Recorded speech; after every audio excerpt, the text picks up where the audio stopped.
فأعوذ بالله السميع العليم من الشيطان الرجيم من همزه ونفخه ونفثه بسم الله الرحمن الرحيم والقواعد من النساء اللاتي لا يرجون نكاحا فليس عليهن جناح أن يضعن ثيابهن غير متبرجات بزينة وأن يستعففن خير لهن والله سميع عليم ليس على الأعمى حرج ولا على الأعرج حرج ولا على المريض حرج ولا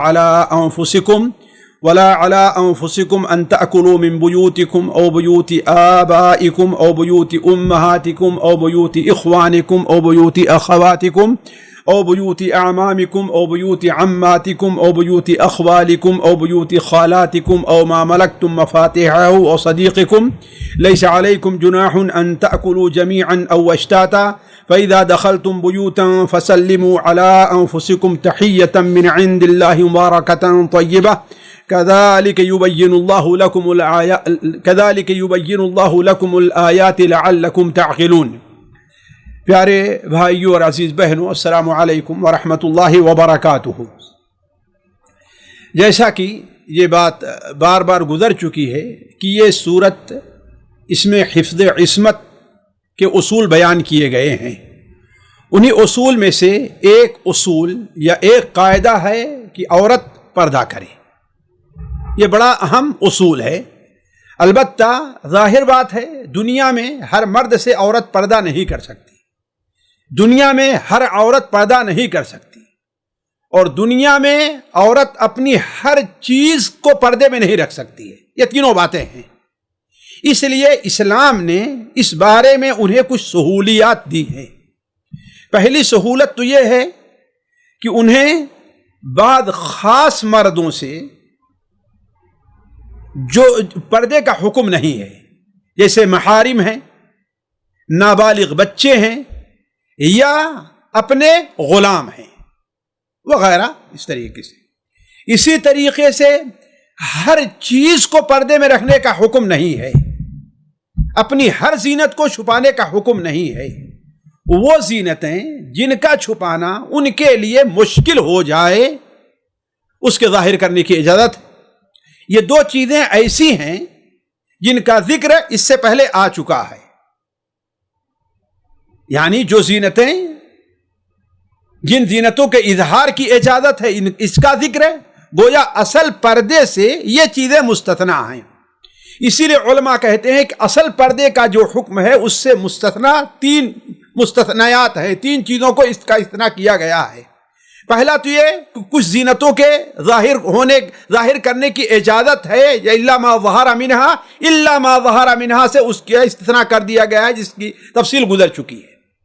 دوسرے کچھ مرد ہیں جن سے جو اصل پردے کے حکم سے مستثنا ہیں، ان کا بھی ذکر اس سے پہلے آ چکا ہے، ولا یبدین زینتہن الا لبعولتہن او آبائہن، آخر تک۔ تیسرا استثناء یہاں پر ہے کہ کچھ عورتیں ایسی ہیں کہ مشقت سے بچنے کے لیے، پریشانی سے بچنے کے لیے اللہ تبارک و تعالی نے چونکہ ان کے پردہ نہ کرنے سے خطرات نہیں ہیں، اس لیے اللہ تبارک و تعالی نے انہیں اپنی چادر کو، اپنے پردے کو جو ہے اتار دینے کی اجازت دی ہے۔ یہ تین مستثنیات ہیں، دو کا ہو چکا ہے ذکر، تیسرے کا ذکر یہاں پر ہو رہا ہے۔ اللہ تبارک و تعالی ارشاد فرماتا ہے والقواعد من النساء اللاتي لا يرجون نکاحا، والقواعد من النساء اللاتي لا يرجون نکاحا۔ اور قواعد، قاعد کی جمع ہے، قعادہ یا قعودوں کے معنی ہوتا ہے بیٹھنے کے، بیٹھ جانے والی عورتیں۔ عربی میں قاعد اس عورت کو کہتے ہیں کہ اب وہ شادی وغیرہ سے بیٹھ گئی ہے، یعنی وہ شادی وغیرہ نہیں کرنی چاہتی، یا یہ کہیے وہ اب اس عمر کو پہنچ چکی ہے کہ اب نہ وہ شادی کا خواہش مند ہے اور نہ کوئی دوسرا آدمی اس سے شادی کا خواہش مند ہوگا۔ یہ ہے اصل میں قاعد، یعنی خود قرآن نے اس کی طرف اشارہ کیا ہے کہ وہ اب شادی یعنی جنسی جو تعلقات ہوتے ہیں ان کے جذبات کو کھو چکی ہے، اب وہ نہیں چاہتی۔ اسی طریقے سے ایک عام مرد بھی اگر اسے دیکھے تو گویا اس کے اندر بھی یہ جذبات اسے دیکھ کر کے پیدا نہ ہوں. تو والقواعد من النساء، عورتوں میں سے وہ عورتیں جو قواعد ہیں، جو بیٹھ گئی ہیں یا جو بوڑھی ہو چکی ہے، کہہ دیجیے آپ. تو والقواعد من النساء، عورتوں میں سے وہ عورتیں جو بہت بوڑھی ہو چکی ہے. اللاتی وہ عورتیں، اللاتی لا یرجون نکاحا، لا یرجون، رجا کہ معنی کیا ہے؟ امید کرنا. لا یرجون، وہ امید نہیں رکھتی ہے اب کس کا؟ نکاحا، نکاح کی، یعنی نکاح کی امید اور خواہش ان کے اندر نہیں ہے. اسی طریقے سے جو کوئی ان کو دیکھے وہ بھی ان کے بارے میں جنسی کوئی تعلق قائم کرنے کی خواہش نہیں رہ سکتا یا ان سے شادی کا خواہش مند نہیں ہوگا. تو اللاتی لا یرجون نکاحا، جو نکاح کی امید نہیں رکھتی، نکاح کی خواہش نہیں رکھتی ہیں، کیا ہے؟ فلیس علیہن جناح، پس نہیں ہے ان کے اوپر جناح، کوئی گناہ. فلیس علیہن، پس نہیں ہے ان کے اوپر کوئی گناہ. کس بارے میں؟ کس بات پر گناہ نہیں ہے؟ ان یضعن ثیابہن، یہ کہ وہ اپنے کپڑے کو اتار دیں، وہ اپنے کپڑے کو اتار دیں. کیسے کپڑے؟ بعض کپڑے اتاریں. ظاہر بات یہ نہیں کہ برہنہ رہیں، گویا وہ کپڑے اتاریں جن کپڑوں سے وہ اپنے آپ کو اور اپنی زینت کو چھپاتی ہیں، جن کپڑوں سے اپنے آپ کو، اپنی زینت کو چھپاتی ہیں. اب تک جو چھپاتی رہی ہیں تو اب کپڑے انہیں اتار دینے کا حکم ہے. اور یہی تفسیر صحابہ کرام رضوان اللہ علیہم اجمعین سے مروی ہے. اس لیے کوئی آدمی قرآن مجید کے اس لفظ کو عام نہ کر دے کہ اگر وہ اپنے سروں کو بھی کھلا رکھتی ہیں باہر گھومتے ہوئے، اگر ان کے ہاتھ آستین جو ہے کندھے تک آ چکے ہیں، اگر وہ ایسا کپڑا پہنتی ہیں جن سے ان کی ٹانگ وغیرہ ظاہر ہے، تو یہ نہیں کہہ سکتا ہے کوئی. کیوں؟ اس لیے کہ ضروری یہ ہے کہ کسی بھی آیت کو سمجھنے کے لیے بنیادی طور پر یہ دیکھا جائے کہ اس سلسلے میں اللہ کے رسول صلی اللہ علیہ وسلم کی حدیث کیا ہے اور صحابہ کرام رضوان اللہ علیہم اجمعین نے اس سے کیا سمجھا ہے. یہ بڑی اہم چیز ہے.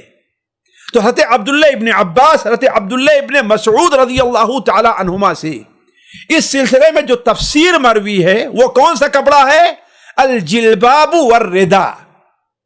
جلباب کہتے ہیں اس چادر کو جو عام دوپٹہ کے اوپر سے سر کے اوپر ڈالی جاتی ہے اور نیچے تک پیر تک پہنچ جائے، جسے آپ کے عباء کہہ لیجئے. والرداء وہ لمبی چادر ہوا کرتی ہے جو دوپٹے کے اوپر سے عورتیں، بچپن میں ہم لوگوں نے دیکھا ہوگا کہ بعض بوڑھی عورتیں یا جوان بھی وہ اوپر سے ایک چادر اڑا کرتی تو اس سے گھونگھٹ نکال لیا کرتی تھی. تو اس ثیابہن سے کون سا کپڑا مراد ہے؟ ضروری ہے اس کو دیکھا جائے. یہ وہ کپڑا ہے جس سے وہ اپنی زینت کو چھپاتی تھی، یا عام لفظوں میں کہیے کہ جس سے وہ پردہ کرتی تھی، جس کپڑے سے وہ پردہ کرتی تھی وہ کپڑا انہیں اتار دینے کا حکم ہے. تو فلیس علیہن جناح، ان کے اوپر کوئی گناہ نہیں ہے. کس پر؟ اس بارے میں کہ ان یضعن ثیابہن، یہ کہ وہ اپنے کپڑے کو رکھ دے، اتار دیں. لیکن اس کے ساتھ شرط کیا ہے؟ غیر متبرجات بزینہ. تبرجا یا تبرج مانے کیا ہوتا ہے؟ اپنی زینت کو کھلا بالکل ظاہر کر دینا. اسی لیے متبرجہ اس عورت کو کہتے ہیں جو پردہ نہیں کرتی ہے. قرآن مجید میں بھی ہے وَلَا تَبَرَّجْنَ تَبَرُّجَ الْجَاهِلِيَّةِ الْأُولَى، جاہلیت اولا کی عورتوں کی طریقے سے تم اپنی زینتوں کو ظاہر کرتے نہ پھرو. تو متبرجات غیر متبرجات بزینہ، غیر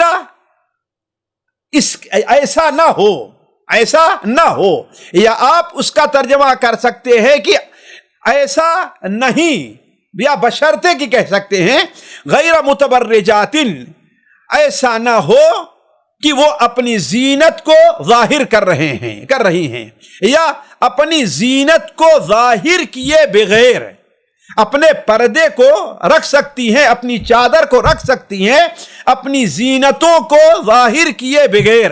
یعنی وہ چادر تو اتار دیں، لیکن جن جگہوں سے اپنی چادر کو، ہاتھ ہے، اپنا چہرہ ہے، یہ نہیں کہ اپنا ہاتھ تو کھول لیا ہے لیکن ہاتھوں میں خوبصورت سونے یا اس قسم کی چوڑیاں پہنی ہوئی ہیں، اپنی انگوٹھیوں میں بڑی بڑی خوبصورت اپنے انگلیوں میں انگوٹھیاں پہنی ہوئی ہیں، اپنے چہرے پر میک اپ کیے ہوئے ہیں، سرما لگائے ہوئے ہیں اور خوب بن سنور کر کے نکل رہی، ایسا نہیں ہونا چاہیے.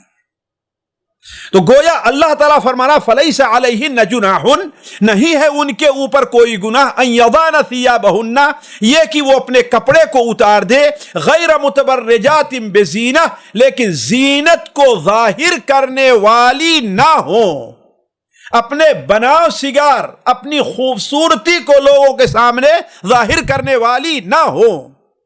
لیکن یہ تو جواز کا معاملہ ہے، لیکن بہتر کیا ہے؟ وَأَن يَسْتَعْفِفْنَ خَيْرٌ لَهُنَّ، اور اگر وہ عفت اختیار کریں، اور اگر وہ پاک بازی کے ذرائع جو ہیں، اسباب ہیں، یہ اختیار کریں، خیر لہن، ان کے لیے بہتر ہے. یعنی ان کے لیے جائز تو ہے کہ وہ اپنی چادر کو، اپنے برقعے کو اتار دیں، کوئی گناہ نہیں ہے، اپنا چہرہ کھلا رکھ سکتی ہیں، اپنے ہاتھوں کو کھلا رکھ سکتی ہیں، لیکن غیر متبرجات بزینہ، وہ اپنی بناؤ سنگار کو ظاہر کرنے والی نہ ہوں.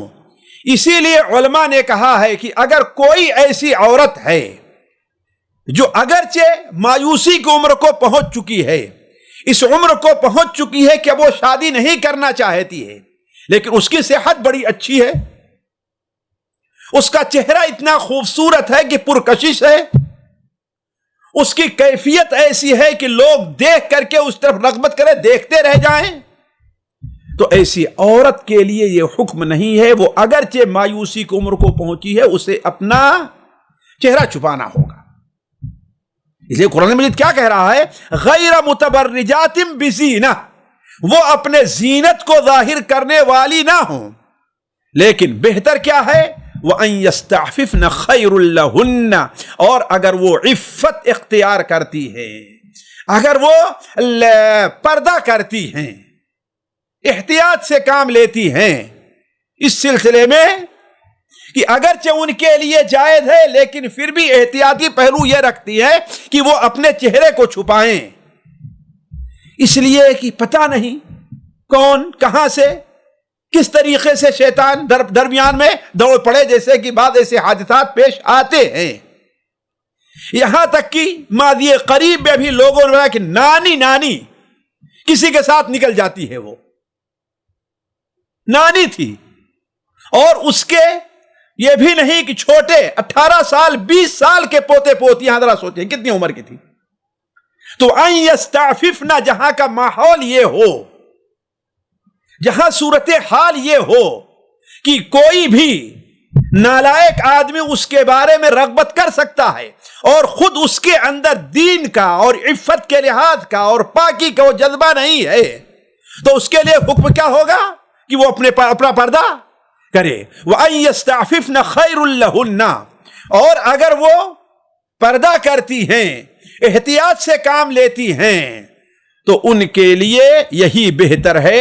وَاللَّهُ سَمِيعٌ عَلِيمٌ، اور اللہ تبارک و تعالی سمیع دیکھنے والا اور علیم جاننے والا ہے. یہ دونوں اللہ تعالیٰ کے پیارے نام یہاں پر کیوں ذکر کیے گئے ہیں؟ ان کے ذکر کی وجہ یہ ہے کہ کوئی عورت یہ نہ کہے کہ لوگوں کے سامنے تو یہ ہو اور چھپ چھپا کر کے وہ اس سے کوئی ناجائز فائدہ اٹھانا چاہتی ہے، اپنی کوئی خواہش ناجائز فائدہ کہ یہ نہیں کہ زنا ہی نہ کرے، کیوں؟ ایسا نہیں ہے، اس کی اور بھی کچھ وجوہات ہو سکتی ہیں، اپنی خوبصورتی کا اظہار ہو سکتی ہے، یا اور کوئی بات، یعنی کسی ماحول میں تھی وہ اس سے چڑ ہے اس پردے سے لیکن مجبور تھی، اب اس عمر کے پہنچ جانے کے بعد ایک بہانہ بنائے کہ ہمارے اوپر یہ پردہ نہیں ہے، کوئی بھی وجہ ہو سکتی ہے۔ تو یاد رکھے کہ واللہ سمیع، اللہ دیکھنے والا ہے، ہر چھوٹی بڑی چیز کو سننے والا ہے اللہ تبارک و تعالی۔ اس کا سننے کی کیفیت یہ ہے کہ اگر اندھیری رات میں سمندر کی تہ کے اندر کالے چکنے پتھر کے اوپر اگر کوئی چونٹی بھی چلتی ہے تو میرا رب اس چونٹی کی آہٹ کو سنتا بھی ہے۔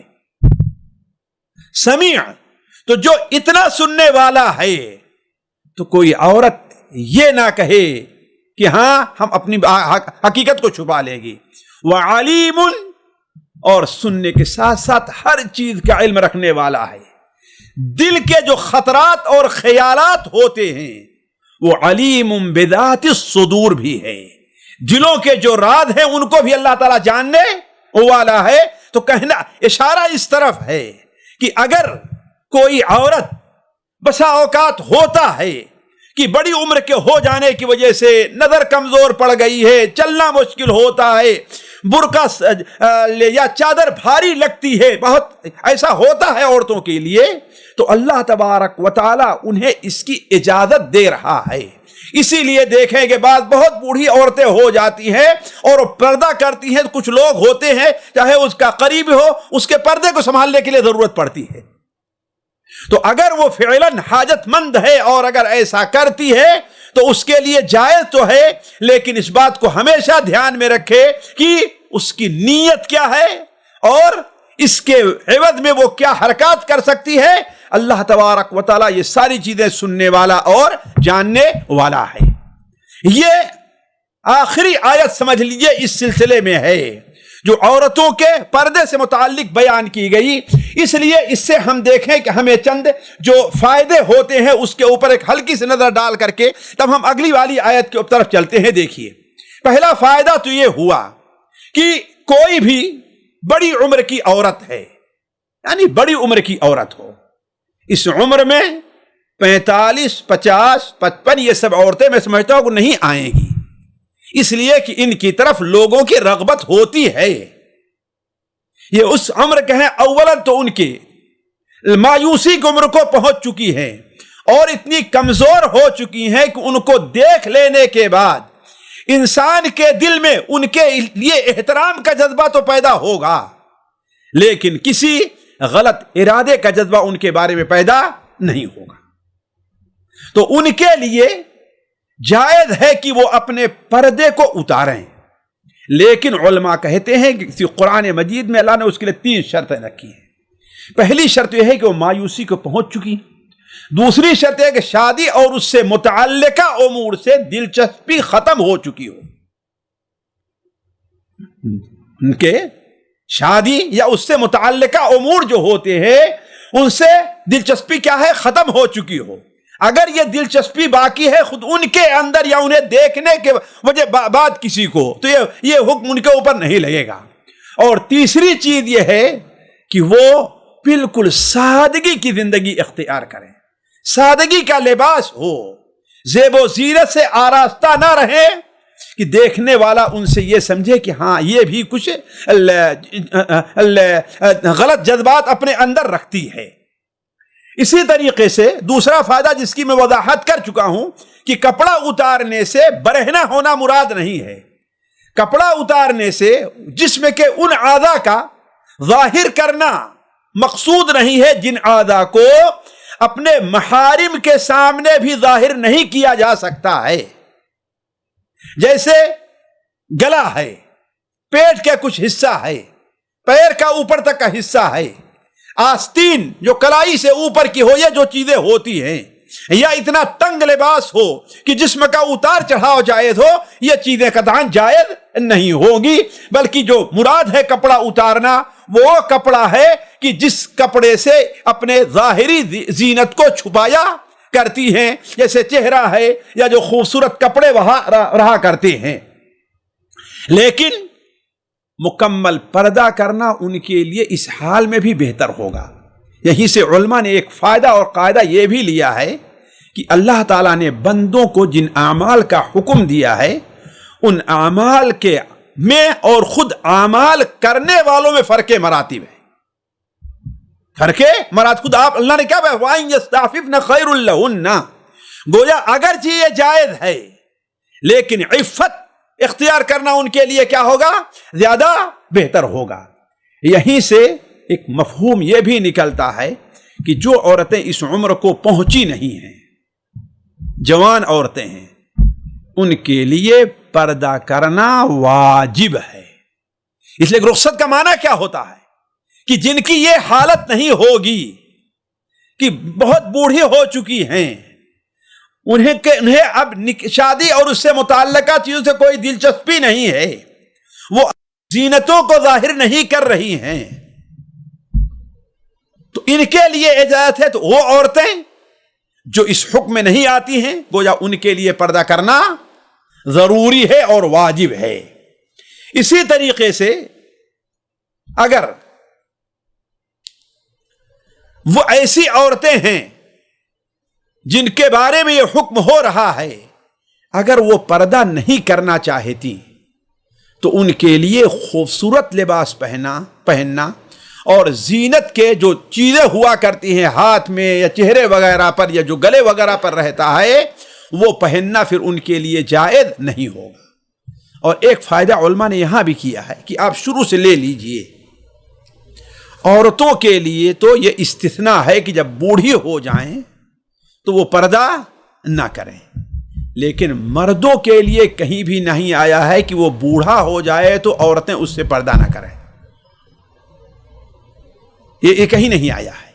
لہذا مرد چاہے جس عمر کی پہنچ جائے، الا یہ کہ اب اس عمر کو پہنچ چکا ہے کہ وہ اب اس کی آنکھیں بھی نہیں کھلتی ہیں تو الگ مسئلہ ہے، ورنہ جس عمر کا بھی ہے، 50 سال کا ہے، 60 کا ہے، 65 کا ہے، 70 کا ہے، 75 کا ہے، 80 کا ہے، اس سے کم زیادہ ہے، تو کسی بھی عورت کے لیے جائز نہیں ہوگا کہ اس سے پردہ نہ کرے۔ جوان عورت یہ سمجھنا چاہیے قرآن مجید نے استثناء کس کا کیا ہے؟ عورتوں کے بارے میں تو فرمایا کہ والقواعد من النساء، لیکن مردوں کے بارے میں والقاعدون من النساء کو استثناء نہیں کیا ہے، لہذا وہ اس حکم کے اندر نہیں آئیں گے۔ اس لیے ہمارے یہاں جو یہ عام طور پر مشہور ہے کہ بسا اوقات بوڑھے مردوں سے عورتیں پردہ نہیں کرتی ہیں، یہ چیز شرعی طور پر جائز نہیں ہے، صحیح نہیں ہے۔ ان سے بھی پردہ ویسے واجب ہے جیسے جوانوں سے واجب ہے۔ ہم آگے چلتے ہیں، آگے والی آیت جو آیت نمبر 61 ہے شاید، اس میں ایک اور حکم بیان ہو رہا ہے۔ اللہ تعالیٰ فرماتا ہے لیس علی الاعمى حرج ولا علی الاعرج حرج ولا علی المریض حرج ولا علی انفسکم ان تأکلوا من بیوتکم او بیوت آبائکم۔ ان آیات کا ایک شان نزول ہے اور ساتھیوں وہ عجیب غریب ہے۔ ذرا غور کریں اس وقت کا جو معاشرہ تھا، ہوتا اصل میں یہ تھا کہ بسا اوقات ایک مسلمان، ایک صحابی، چاہے انصاری ہیں یا وہ مہاجر ہیں، وہ جہاد پر گئے تو اب ظاہر بات ہے گئے ہیں، 10 دن لگ سکتا ہے، 15 دن بھی، 20 دن بھی، مہینہ بھی لگ سکتا ہے۔ اب ظاہر بات ان کی یہاں پر کچھ جائیداد ہے، گھر ہے ان کا باغ ہے، سب کچھ ہے، تو ہو سکتا ہے گھر کی نگرانی کرنے والا کوئی نہ ہو۔ بسا اوقات ایک صحابی اپنی بیوی کو بھی لے کر کے نکل جایا کرتے تھے جہاد پر، جیسا کہ حضرت ام سلیم رضی اللہ تعالی عنہ وغیرہ کے بارے میں ہے۔ تو اب ظاہر بات ہے اپنے گھر کی نگرانی کسی مسلمان، اس مسلمان کی جو اپنی بیماری کی وجہ سے، جو اپنے کسی عذر کی وجہ سے وہ نہیں جا سکتا تھا، تو اسے اپنے گھر کی، اپنی جائیداد کی، اپنے باغات کی نگرانی سونپ کر کے جایا کرتے تھے، چلے جایا کرتے تھے۔ تو ہوتا یہ تھا کہ ظاہر بات ہے، بلکہ کہہ بھی جایا کرتے تھے کہ دیکھو یہ ہے اور کھانا۔ لیکن جب سورہ نساء کی یہ آیت نازل ہوئی، یا ایھا الذین آمنوا لا تأکلوا اموالکم بینکم بالباطل، اگر تم اپنے مالوں کو آپس میں باطل طریقے سے نہ کھاؤ، تو وہ بیچارے مشقت میں پڑ جایا کرتے تھے کہ اللہ نے باطل طریقے سے کھانے کا ہمیں حکم مانا فرمایا ہے، آخر میرے لیے کون سی وجہ جواز ہے؟ میرا بھائی نہیں ہے، میرے اوپر اس کی خدمت واجب ہے، اس کی نگرانی واجب ہے، تو میں واجب کام کر رہا ہوں تو کیسے اس کا عوض لینے کا حقدار ہوں؟ حالانکہ وہ بیچارہ کہہ کر کے جاتا تھا کہ تمہارے لیے آزادی ہے، پورا گھر تمہارا ہے، جیسا کہ آج بھی ہوتا ہے۔ آج بھی ہوتا ہے، لوگ کہتے ہیں بھائی دیکھو تم آزاد ہو، یہ میں چھٹی پہ جا رہا ہوں، اپنی گاڑی آپ کو دے کر کے جا رہا ہوں، آپ کو اختیار ہے کسے چلائیں۔ لیکن جو متقی اور ورع ہوتا ہے وہ تھوڑا سا احتیاط سے کام لیا کرتا ہے کہ کہہ تو گئے ہیں، وہ ان کا اخلاق ہے، لیکن ہمارا بھی کچھ اخلاق ہے کہ ہم اس کی حفاظت کریں۔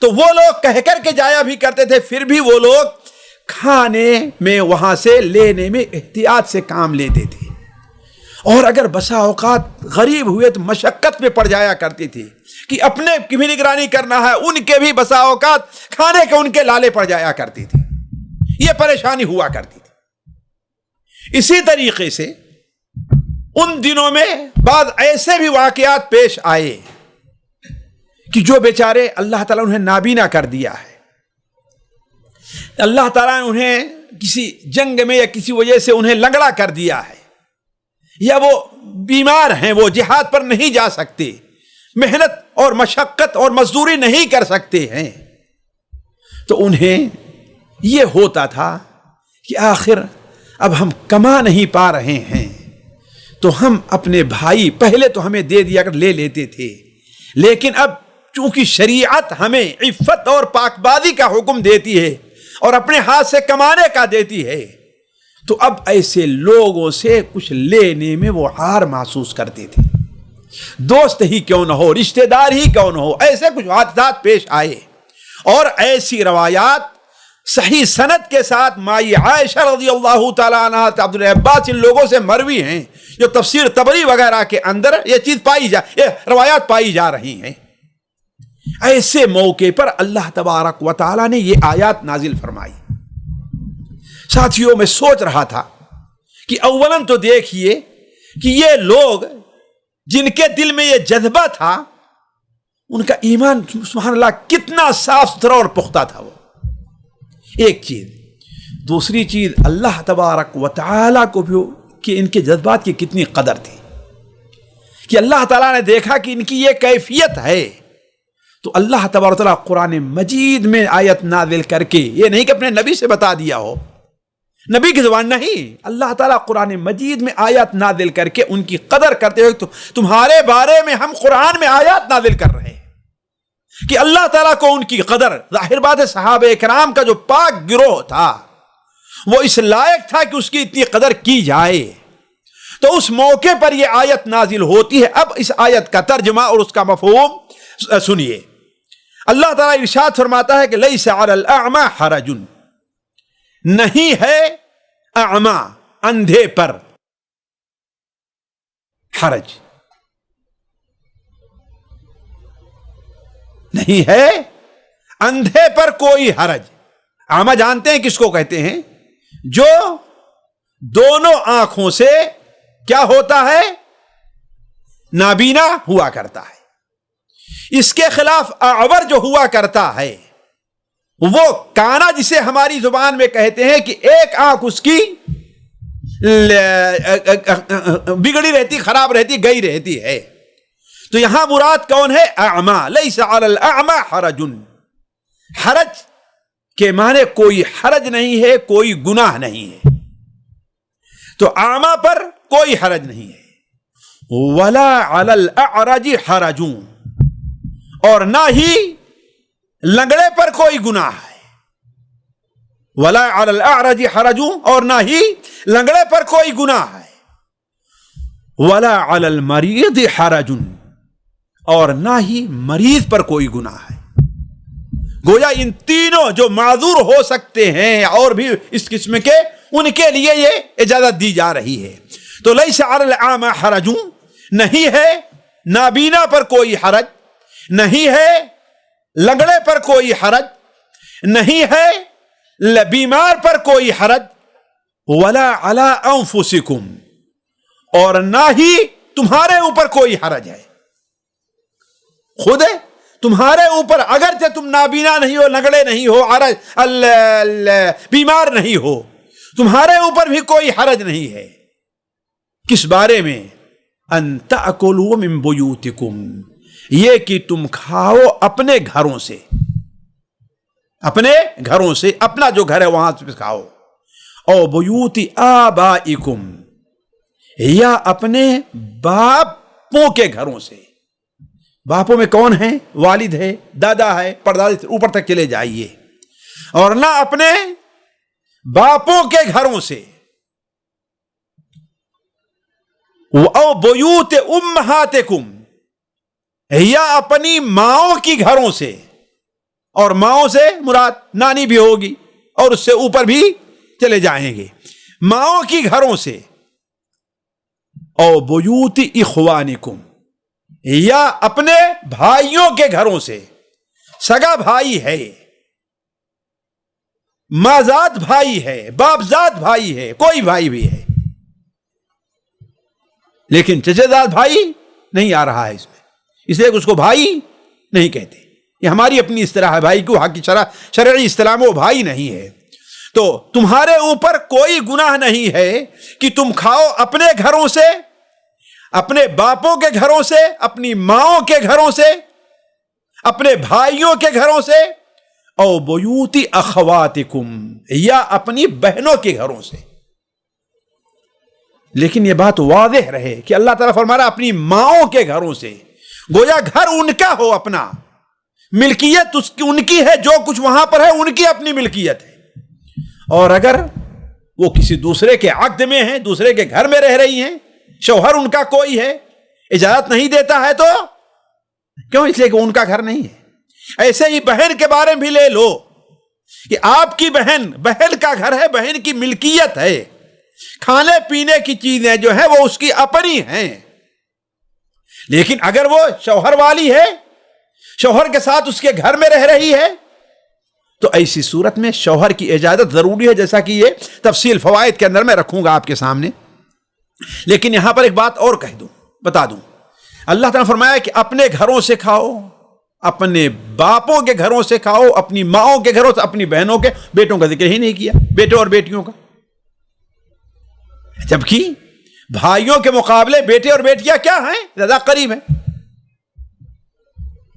علماء کہتے ہیں کہ او بیوتکم میں شامل ہے تمہارے گھروں میں، اس لیے کہ حدیث میں، جیسے سنن وغیرہ میں ہے، صحیح سند سے حدیث مروی ہے کہ انت ومالک لی، ابھی تو اور تیرا مال کیا ہے؟ اپنے باپ کا ہے. یہ تو کہنے کا مطلب یہ ہے کہ یہ جو نقطہ علماء نے رکھا ہے وہ اس کا یہی ہے کہ بنا بیٹوں کا جو ذکر اس لیے نہیں فرمایا ہے کہ وہاں ذکر کی ضرورت ہی نہیں ہے، وہ بیوتکم کے اندر وہ داخل ہے. تو او بیوت اخواتکم او بیوت اعمامکم، یا اپنے چچوں کے گھروں سے، یعنی تمہارے جو چچا ہیں اپنے چچاؤں کے گھروں سے کھاؤ. او بیوت عماتکم، یا اپنی پھوپھیوں کے گھروں سے کھاؤ. پھوپھیوں کے بارے میں وہی ہوگا جو بہنوں اور ماؤں کے بارے میں جو بات کہی جا چکی ہے. اور عم اور پھوپھی میں سبھی داخل ہوں گے، چاہے ماں باپ ایک ہوں یا اسی طریقے سے اخیافی اور علاتی ہوں، سارے اس کے اندر داخل ہوں گے. تو او بیوت اعمامکم او بیوت عماتکم، او بیوت اخوالکم او بیوت خالاتکم، یا تمہارے خالوؤں کا گھر ہو یا تمہاری خالاؤں کا گھر ہو۔ معلوم یہ ہوا ساتھیو، صلہ رحمی کے اندر چچا مقدم ہے کس کے اوپر؟ ماموں کے اوپر۔ چچا ماموں پر مقدم ہے، اسی لیے آپ کی میراث میں پہلے حق چچا کو ملے گا، پھر اس کے بعد کہیں جا کر کے دوسرے لوگ آئیں گے، اگر جو ہے وہ اس سے قریبی نہیں موجود ہیں تو او بیوت اخوالکم او بیوت خالاتکم۔ اور خالہ کے بارے میں بھی وہی ہے کہ خالہ کا اپنا گھر اور اپنا مال ہے، اگر اپنا مال نہیں ہے تو اس میں شوہر کی اس کے اجازت ہے، جیسا کہ آگے آئے گا۔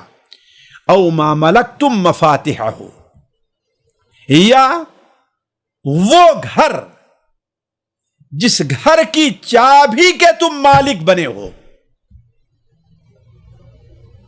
او ما ملکتم، یا تم مالک ہوئے ہو مفاتحہ، اس گھر کی چابیوں کے، یعنی اس گھر کی ذمہ داری نگرانی تمہارے سپرد کر دی گئی ہے۔ اگر تمہارے پاس اپنا مال کھانے کا نہیں ہے یا اپنے مال پر ساری توجہ دو گے تو اس گھر کی نگرانی نہیں کر پاؤ گے، تو تم اپنے کھانے بھر کے لیے اس سے لے سکتے ہو۔ او ما ملکتم مفاتحہ، اسی حکم میں آئیں گے وہ لوگ جو یتیموں کی مال کی نگرانی کر رہے ہیں، کسی ویلفیئر سوسائٹی کے اندر ان کی نگرانی کر رہے ہیں۔ یہ نہیں کہ 50% اور 40% لے کر کے اپنا رکھ لیں کہ ہم اس کے اندر داخل نہیں، صرف ضرورت جو ہوتی ہے کھانے پینے کی یا عام رہائش کی، وہ فیصد وہاں پر نہیں ہے۔ تو او ما ملکتم مفاتحہ، یا جس گھر کے چابیوں کے کنجیوں کے تم مالک بن گئے ہو۔ او صدیقکم، یا اپنے دوستوں کے گھروں سے۔ یہ اسلام کی ساتھیوں وسعت دیکھیے، شریعت کی وسعت دیکھیے کس قدر وسیع ہے، انسان کے اوپر رکھا گیا ہے۔ آج جو غریبوں یتیموں کے لیے یہ کمیٹیاں وغیرہ یا چیریٹی فاؤنڈیشن وغیرہ بنتے ہیں، اسلام نے آج سے 1400 سال پہلے اس کا حل نکال دیا ہے۔ آج یہ لوگ سوچ رہے ہیں، اسلام نے 1400 سال پہلے کہہ دیا کہ اگر تم لگڑے اور بیمار ہو تو تمہیں، اگر تمہارا چاچا ہے تو اس کے ہاں تمہیں کھانے کا حق حاصل ہے، بلکہ بعض علماء نے تو کہا کہ چاچا کے اوپر واجب ہوگا کہ وہ کھلائے، ناراض ہونے کا کوئی حق ہی نہیں اس کو بنتا ہے۔ تو علی کل حال کچھ باتیں فوائد میں آئیں گی۔ او صدیقکم، پھر اس کے بعد لیس علیکم جناح ان تأکلوا جمیعا او اشتاتا، تمہارے اوپر اس بارے میں کوئی گناہ نہیں ہے کہ تم اکٹھے مل کر کے کھاؤ، او اشتاتا، یا الگ الگ کھاؤ۔ یہ دونوں معنی رکھتا ہے، اکیلے یہ، اکٹھا یہ کہ صرف ایک ہی کے گھر میں کھاؤ، یا سب کے گھر میں کبھی ان کے ہاں کبھی ان کے ہاں کبھی ان کے ہاں کھاؤ۔ لیکن جو زیادہ واضح معنی ہے وہ یہ ہے کہ تم آپس میں جب بیٹھتے ہو، ساتھی ہو، گھر والے ہو، تو تمہارے لیے جائز ہے کہ تم سب لوگ اکٹھا مل کر کے کھاؤ، جیسا کہ بہتر ہے آگے آئے گا، یا یہ ہے کہ ہر آدمی اپنا اکیلے اکیلے کھائے، کھا لیا پھر وہ آیا کھایا وہ آیا کھایا، ایسے بہت سے لوگ ہوا کرتے ہیں۔ اس میں شریعت کی طرف سے مکمل اجازت ہے۔ اب آج کی محفل ہم یہیں پر ختم کرتے ہیں، اس لیے کہ وقت زیادہ ہو گیا، پھر آگے جو ایک حکم باقی رہ گیا ہے وہ، اور اس آیت سے جو فوائد ہے، اس لیے کہ ہماری معاشرتی زندگی کے لیے بڑی اہم ہے یہ آیت۔ کل کی مجلس میں وہ فوائد ہم آپ کے سامنے رکھیں گے، تب تک کے لیے اجازت چاہتے ہیں۔ والسلام علیکم ورحمۃ اللہ وبرکاتہ۔ سامعین کرام، ہمارے علمی اور عوامی دروس اور سوال و جواب کی مجلسوں سے آپ خود بھی مستفید ہوں اور اپنے دوست و احباب کے ساتھ بھی شیئر کریں۔ عین ممکن ہے کہ آپ کے شیئر سے کسی کی اصلاح اور آپ کے لیے صدقہ جاریہ بن جائے۔ واٹس ایپ پر اسلامک میسج حاصل کرنے کے لیے نمبر نوٹ فرمائیں: یعقوب عزیز 00966 5089 59707۔ واٹس ایپ سوال و جواب گروپ میں ایڈ ہونے کے لیے نمبر نوٹ فرمائیں: عبدالسلام عمری 00966502627622 نمبر بھیجتے ہوئے نام اور پتہ ضرور لکھیں۔ اسی طرح ہمارے یوٹیوب چینل اسلامی دعویٰ کو ضرور سبسکرائب کریں تاکہ ہماری ہر نئی اور اہم ویڈیو کی اطلاع آپ کو فوری حاصل ہو جائے۔ تمام دروس، مقالات اور سوال و جواب سیریز کے لیے ہماری مشہور ویب سائٹ www.islamidawah.com کا مشاہدہ کرتے رہیں۔ السلام علیکم ورحمۃ اللہ وبرکاتہ۔